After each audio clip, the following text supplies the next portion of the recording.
ফজরের আজান হচ্ছে ওর মসজিদে আর মসজিদে। শোনা তোমাদের ওখানে আজান হচ্ছে? হ্যাঁ আমাদের এখনো।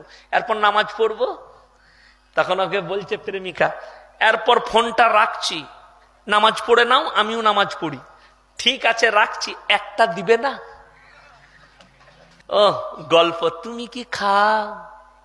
কি খেতে ভালোবাসো? এগরোল খাও, চাউমিন খাও? বলে এখন তো ভদ্র প্রেম বেরিয়েছে, হালাল প্রেম।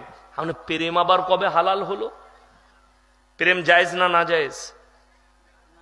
কে বললে না জায়েজ? প্রেম হালাল, কিন্তু মায়ের সঙ্গে, বাবার সঙ্গে, দাদুর সঙ্গে, দাদির সঙ্গে, প্রতিবেশীর সঙ্গে, ফুপুর সঙ্গে, ভাইয়ের সঙ্গে, বোনের সঙ্গে মহব্বত করো, জায়েজ আছে।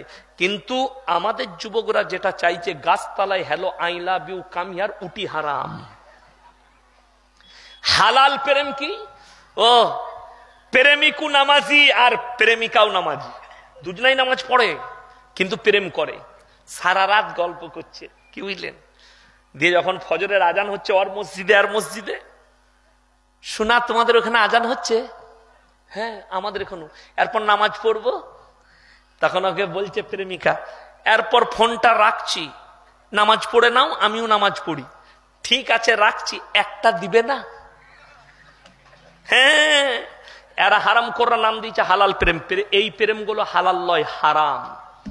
অনেক মা বাবা জানে না, বিয়ে ঠিক করতে যায় সন্তানের, ছেলের বিয়ে ঠিক করেছে মেয়ের সঙ্গে, মেয়েকে দেখতে গেছে, পছন্দ হয়েছে, এরপর একটা মোবাইল দিয়েছে, হজরত সিম লাগিয়ে দিয়েছে। কি বুঝলেন? এইটা গিফট। ইউ দেখলে একটা মোবাইল পেয়েছি, কে দিয়েছে? আমার সঙ্গে যার বিয়ে হবে। এরপর সুইচটা খুলেই দেখছে সিম চালুই আছে, রাত্রে ফোন করেছে যার সঙ্গে বিয়ে হবে। ও গল্প। তুমি কি খাও? কি খেতে ভালোবাসো? এগরোল খাও, চাউমিন খাও? এই পাপটার জন্য দায়ী হচ্ছে এই মা বাবারা। বিবাহের আগে একটা নারী আর পুরুষ যদি কথা বলে, ফোনে বলুক আর সামনাসামনি বলুক, শরীয়তে হারাম এবং জিনা করার সমান পাপ হবে।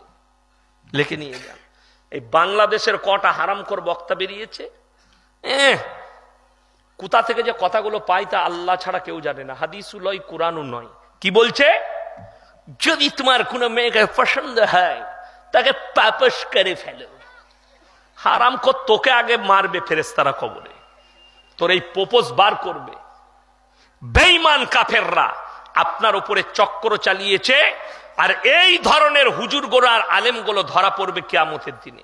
কোরআনে আছে এক শ্রেণীর আলেমকে প্রথমে জাহান্নামে নিক্ষেপ করা হবে। কেন? তারা আল্লাহর হককে, কোরআনের আয়াতকে লুকিয়েছে মানুষের সামনে শুধু নিজেদের পেট চালাবার জন্য। আল্লাহ এদিকে পাকড়াও করবেন কিয়ামতের দিনে। আমার মুসলমান ভাই, নামাজ যারা পড়বে তারা ভদ্র নম্রতার সাথে বিনয়ের সঙ্গে নামাজ পড়বে।